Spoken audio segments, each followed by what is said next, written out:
नमस्कार दोस्तों, Herald online classes में आपका स्वागत है। आज मैं अग्निवीर ट्रेडमैन के जो क्लास 10th स्टैंडर्ड की जो एग्जाम होते हैं उसके लिए उसमें जो मैथ्स और रीजनिंग का जो क्वेश्चन है उससे आपको अवगत करा रहा हूँ और उसका समाधान दे रहा हूँ। जितने जैसे पहले भी आपको बताया था और अभी भी वही पैटर्न है कि रीजनिंग से 5 क्वेश्चन पूछे जाते हैं और 15 क्वेश्चन गणित के होते हैं। आपका 3 जगह का एक ही लेवल है, चाहे ट्रेडमैन में हो। ट्रेडमैन जैसे पता है कि क्लास 6 8 के स्टैंडर्ड के होते हैं और एक 10th स्टैंडर्ड के होते हैं, और जीडी है उसमें भी यही पैटर्न है। अब रहा कि जो आर्मी द्वारा या जो उसका वेबसाइट है ज्वाइंट इंडियन आर्मी पर जो प्रैक्टिस सेट के लिए क्वेश्चन दिया गया है आर्मी के द्वारा, उसी क्वेश्चन को मैं आपको सोल्यूशन दे रहा हूं। उससे सबसे बड़ा फायदा क्या है कि अपने को पैटर्न के बारे में पूर्ण परिचित होने जा रहे हैं कि क्वेश्चन का क्या लेवल रहेगा, और आगे मेरा प्रयास रहेगा कि इसी लेवल को मेंटेन करते हुए आपसे से ज्यादा प्रैक्टिस क्वेश्चन दे सकूं और उस आपको डिस्कस कर सकूं। बाकी आपको गहन अध्ययन करने के लिए हेराल द्वारा अग्निवीर ट्रेडमैन के लिए भी गाइड है और प्रैक्टिस सेट है, आप वो भी मंगवा सकते हैं, उससे अच्छे से प्रैक्टिस कर सकते हैं। उससे आपको बहुत सुविधा होगी। अब बाकी मैं आपको यहाँ जब तक एग्जाम नहीं होगी तब तक आपको कंटिन्यू टेस्ट लेते रहूंगा। दूसरी बात है कि जो मैं आपसे टेस्ट लेने जा रहा हूँ उसका पीडीएफ भी जो हेराल्ड ऑनलाइन ऐप है उस पर भी वो लोडेड है, तो आप जो क्वेश्चन पेपर में दे रहा हूँ वहां से भी आप उसको ले सकते हो। और जो क्वेश्चन का जो सोल्यूशन है मैं आपको यूट्यूब चैनल के द्वारा समझा रहा हूँ। आशा करता हूँ कि दोनों को मिला के आप इसको सही ढंग से समझ लेंगे। अब रहा क्वेश्चन की बात कि जो पहला क्वेश्चन है कि दिए गए शब्दों में से भिन्न शब्द को चुने जिसको बोलते हैं विजातीय, ऑड मैन आउट। इसके अंदर जो क्वेश्चन है आपके पास कि पहला है कि दिल्ली, बेंगलुरु और मुंबई या रंगून। बिल्कुल देखने से स्पष्ट है कि तीन जो है वह आपके भारत में है और रंगून जो है वह बर्मा में है, तो इस तरह से इसका उत्तर 4 होगा। नेक्स्ट देखिए कि फिर वही क्वेश्चन, मतलब इसमें दो उन्होंने दे दिया है विजातीय से, या इसको वर्गीकरण भी बोलते हैं। एक है कबूतर, गरुड़, कौवा और मुर्गी। अब बड़ी सोचने वाली बात है कि इसमें एक आपको जो ऑड मैन आउट निकालना है वो मुर्गी होगी। क्यों? क्योंकि बाकी सब पुलिंग है लेकिन जो मुर्गी है वह स्त्रीलिंग है। तो तीसरा जो क्वेश्चन है कि कार और मोटर घर और पोत में क्या संबंध है, तो इसको बोला जाता है सादृश्य, एनालॉजी के नाम से जानते हैं। इसके अंदर है कि कार और मोटर घर में जो संबंध है वही घर पोत को किससे होगा। तो सबसे स्पष्ट है कि कार को गैरेज के रूप में मोटर घर में रखा जाता है, उसी ढंग से पोत जो होते हैं उसको हम बंदरगाह में रखते हैं। तो इस तरह से जो आपका क्वेश्चन का पैटर्न है कि दो क्वेश्चन विजातीय से आया हुआ है, एक क्वेश्चन सादृश्य है। लेकिन जरूरी नहीं कि हमेशा एक क्रम रहेगा, लेकिन इतना आपका जरूरी है कि 5 जो कंटेंट दिया हुआ इसी से आपको क्वेश्चन आएंगे। इसको कराने के बाद मेरा दूसरा प्रैक्टिस रहेगा कि सभी से कुछ ना कुछ आपको क्वेश्चन करा दे ताकि आपको कोई रिस्क नहीं रहेगा। अब रहा कि चौथा क्वेश्चन के लिए आप ध्यान देंगे। फोर्थ क्वेश्चन है, इसको क्वेश्चन को है दिशा और दूरी से क्वेश्चन है। दिशा दूरी को क्वेश्चन को हल करने के लिए कुछ बेसिक कंसेप्ट होता है जो मैं आपको बाद में बताऊंगा। अभी इतना ही आपको बता रहा हूँ कि यदि किसी इसको डायग्राम से खींचो तो ऊपर वाला हमेशा नॉर्थ होता है और नीचे वाला साउथ है और इधर वाला ईस्ट है और ये साइड वाला वेस्ट है। अगर इस क्वेश्चन के लिए किसी को आप बेस्ट बना लेंगे तो सही रहेगा। बाकी जो है कि मैं आपको पूरा कुछ और एक इसमें टेक्निकल टर्म है जिसके आधार पर क्वेश्चन को हल कर सकते हैं, वो मैं आपको बाद में दे दूंगा। अब देखिए कि क्वेश्चन को पढ़िए। एक व्यक्ति पूरब की ओर, तो माना कि अब मूल बिंदु यहाँ है, एक व्यक्ति पूरब की ओर 2 किलोमीटर जाता है, यहां से 2 किलोमीटर, देखिए पूरब इधर है तो पूरब की ओर 2 किलोमीटर के। उसके बाद नेक्स्ट है वह दक्षिण की ओर, देखिए दक्षिण नीचे है तो दक्षिण की ओर यह 5 किलोमीटर, हमेशा आप एरो जरूर लगा दिया कीजिए, तो यह हो जाएगा 5 किलोमीटर। फिर उसके बाद बोल रहा है कि इसके बाद वह पश्चिम को जाता है, तो पश्चिम इधर है। पश्चिम में देखिए जो क्वेश्चन है कि अभी 2 किलोमीटर है तो 2 किलोमीटर, और उसके बाद वो 9 किलोमीटर जाता है। देखिए 5 तो यहाँ तक है और यहाँ से थोड़ा और आगे निकल गया। अब देखिए कि चूंकि एक आयत का रूप ले रहा है, तो चूंकि ए 2 है ए भी 2 है तो यही आकर मिलेगा, और इस ए भी अगर 5 किलोमीटर है तो स्वाभाविक आपने यहाँ से यहाँ तक 9 किलोमीटर गए हैं तो यह आपका 4 किलोमीटर हो जाएगा। तो इसका मतलब जो आपका आंसर जो हो गया वह तीसरा हो गया, 4 उत्तर होगा कि अपने प्रारंभिक बिंदु को आप 0 से इंडिकेट कर सकते हो या O से, तो यहाँ से इसका जो पॉइंट होगा यह आपका 4 किलोमीटर है।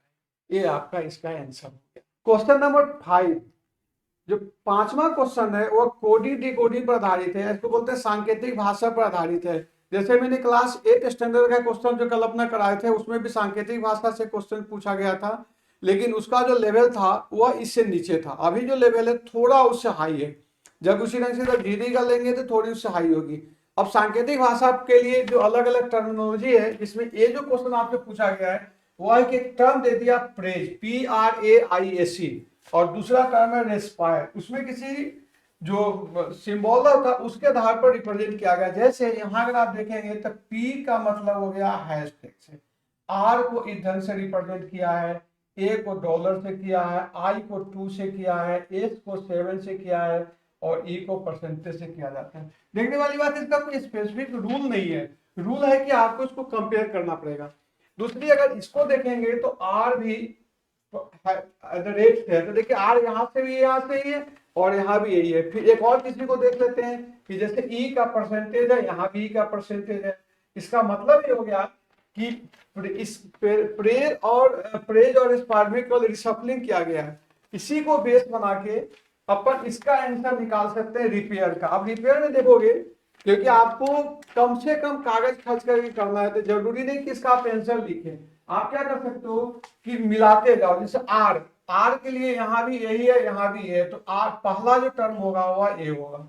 उसके बाद ई के लिए परसेंटेज है, तो देख लीजिए परसेंटेज। अब आप ऑप्शन में देखते रहिए, जब आप ऑप्शन देखेंगे तो इसमें 2 पहले ही छट गया, क्योंकि 2 ही है, पहला और चौथा है, जिस पर कि सबसे पहले आता रेट है।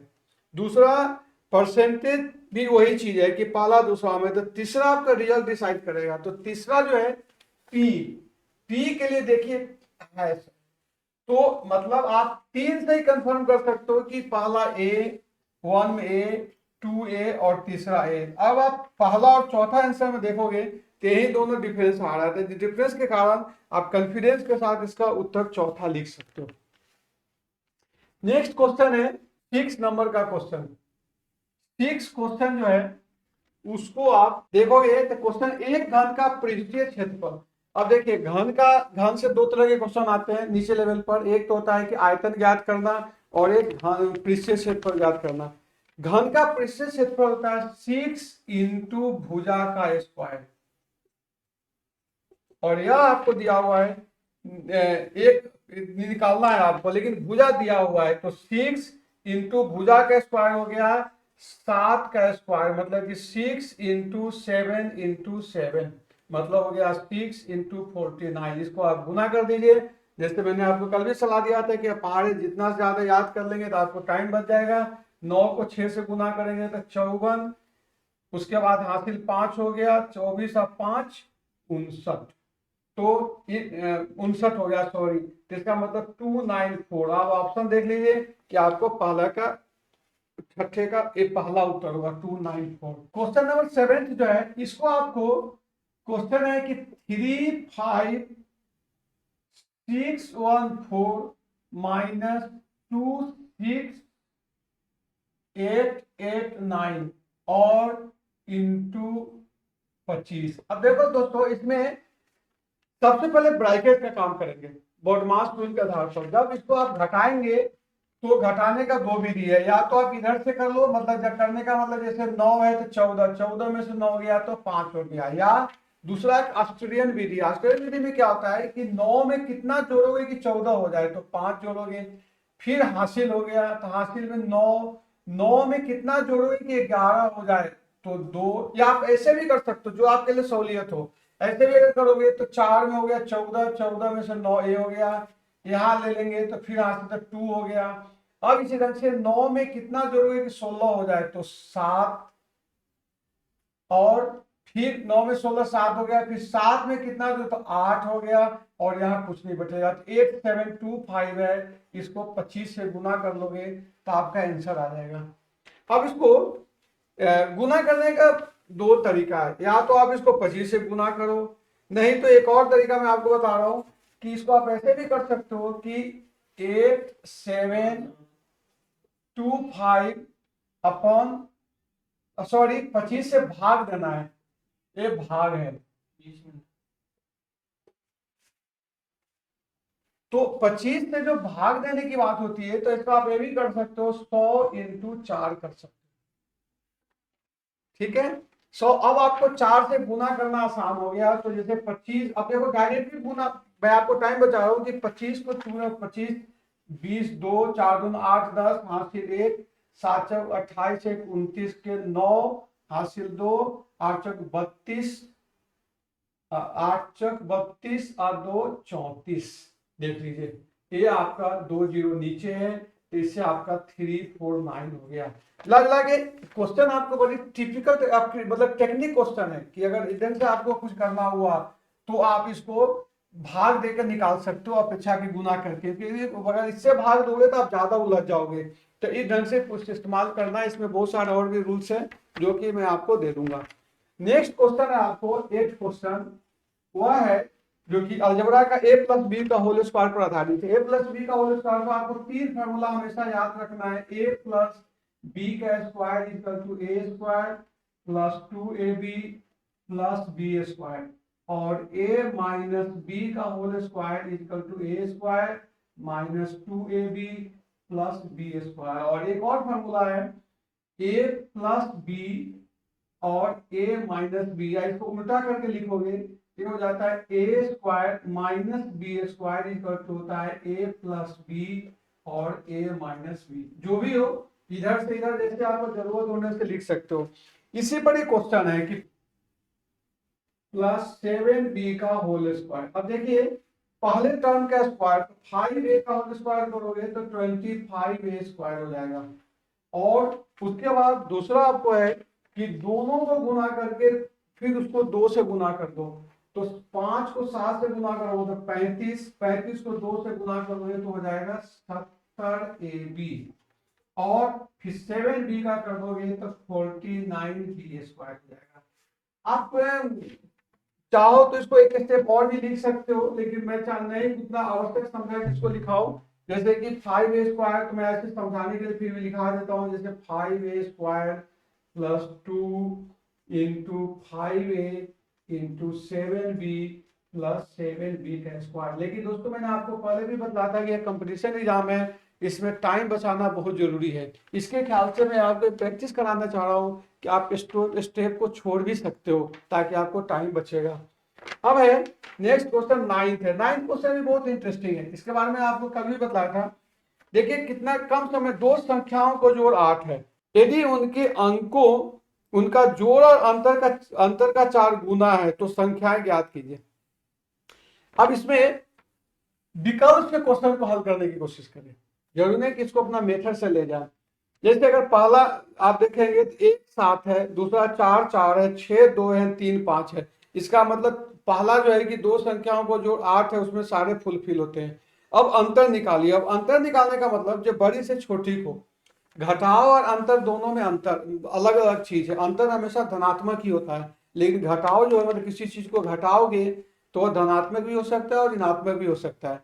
अब इस क्वेश्चन को देखोगे 7 और 1 का अंतर 6 होता है, लेकिन आपका अगर 6 रखते हो तो उनका जोड़ उनके अंतर का मतलब कि जैसे जोड़ उसका 8 हो गया और यहाँ अंतर 6 हो गया, तो 4 गुना तो होगा नहीं, तो पहला ऑप्शन गलत है। दूसरा क्वेश्चन है कि 4 प्लस 4 करते हो तो 8 हो जाता है, लेकिन 4 घटाओ 4 करोगे तो 0 होगा, तो दोनों को गुना करोगे तो 0 हो जाएगा। तीसरा है कि 6 और 2 का 6 प्लस 2 बराबर है 8, लेकिन इसका अंतर 4 है तो 2 गुना हो जाएगा। लेकिन 3 5 का देख लीजिए, 3 प्लस 5 बराबर है 8 और 5 घटाओ 3 बराबर है 2। अब देख लीजिए यह 4 गुना है, तो इसलिए आपको कम समय पर क्वेश्चन को हल कर सकते हैं और उसका उत्तर आपका चौथा हो गया। नेक्स्ट क्वेश्चन है आपको 10वां कि कोण के आधार पर त्रिभुज कितने प्रकार के होते हैं। त्रिभुज को दो ढंग से बांटा गया, एक तो कोण के आधार पर और एक भुजा के आधार पर।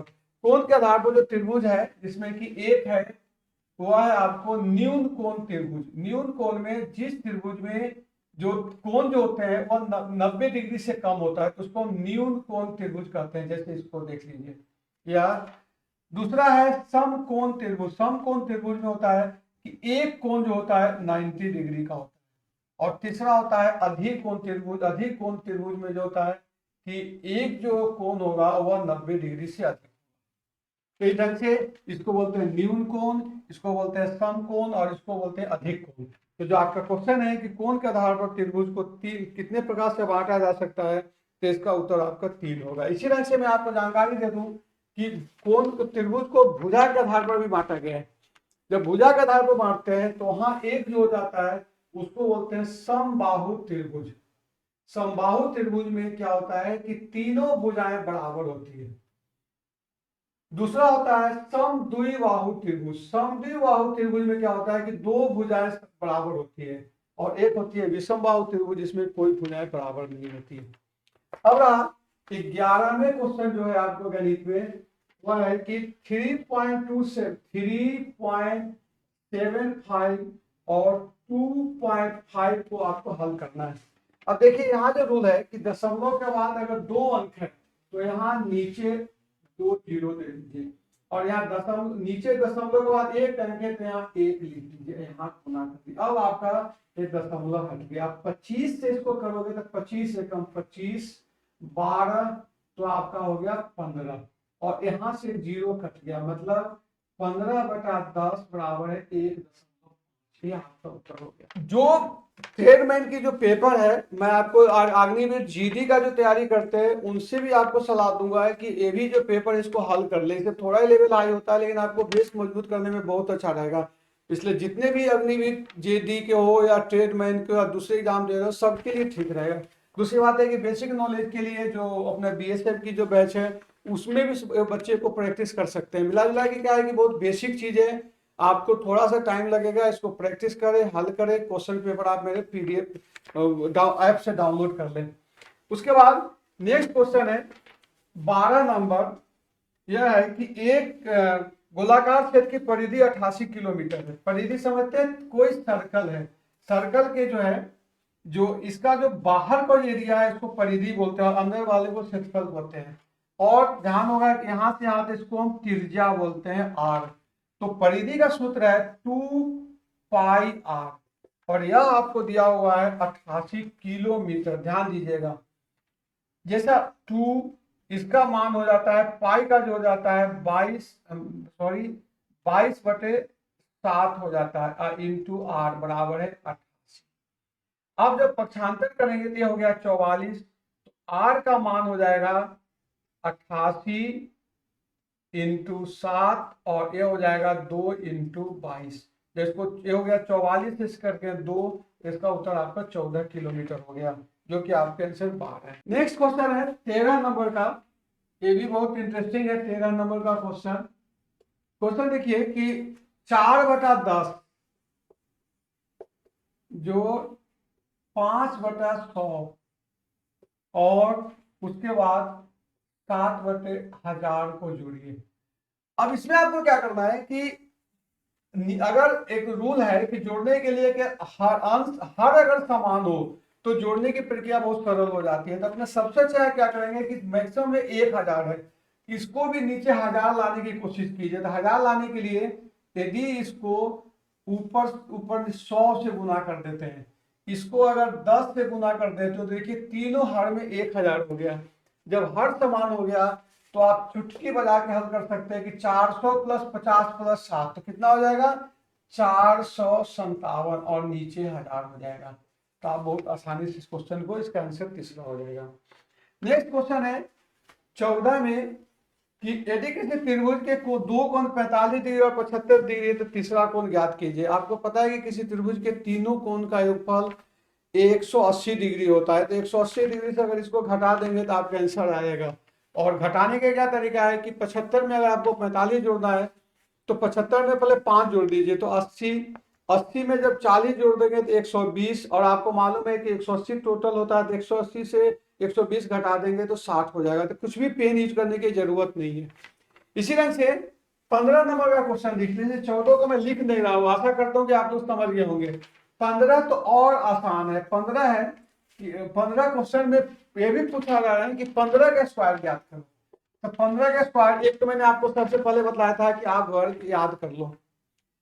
फिर भी अगर जब तक आपको याद नहीं है तो आप एक काम कर सकते हो, मैंने आपको कल बताया था कि अगर किसी संख्या 2 अंकों की संख्या में इकाई अंक अगर 5 हो तो क्या करेंगे, 5 का स्क्वायर हो जाएगा 25, और एक की अगली संख्या क्या है 2, 2 को जब 1 से गुना करेंगे तो 225 आपका उत्तर हो गया। इसी तरह से 16 नंबर का क्वेश्चन देखिए। 16 नंबर का जो क्वेश्चन है वह है कि 18 को पूर्ण वर्ग बनाने के लिए कौन सी सबसे छोटी संख्या से गुना करना चाहिए। इसके लिए देखिए कि 18 को अगर आप थोड़ा सा ध्यान रखेंगे, जैसे इसका पहाड़े पढ़ेंगे, जैसे 18 18 गुना 36, तो 36 वर्ग संख्या है। अगर आप वो नहीं कर पाते हैं तो इसका जो सरल तरीका है, इसको 2 से भाग दे दीजिए कम से कम, तो 9 हो गया। इसको 3 से कर दीजिए तो 3, मतलब हो गया कि 18 बराबर है 2 इंटू 3 इंटू 3। देखिए ये दोनों पेयर में है तो इसका मतलब वर्ग संख्या, ये अकेला 2 है, तो यदि इसको आप 2 से गुना कर देते हो तो ये वर्ग संख्या हो जाएगा। तो यही आपसे पूछा जा रहा है कि किससे गुना करना होगा। 17 नंबर का क्वेश्चन है कि राम समाचार पत्र को 50 पैसे प्रतिदिन खर्च करता है तो फरवरी माह 2003 में उसने समाज कितने बिल चुकाने पड़ेंगे। यह एकक नियम पर आधारित है। एकक नियम पर है फरवरी 2003, मतलब लीप वर्ष नहीं है, इसका मतलब 28 दिनों का होगा। अब आपको सोचो कि 28 दिन में आपको प्रतिदिन 50 पैसे खर्च करने पड़ेंगे, मतलब आधा रुपये खर्च करने हैं, तो 28 दिन में 50 पैसे कितने 14 रुपये खर्च होगा। इसका उत्तर आपका 1 हो गया।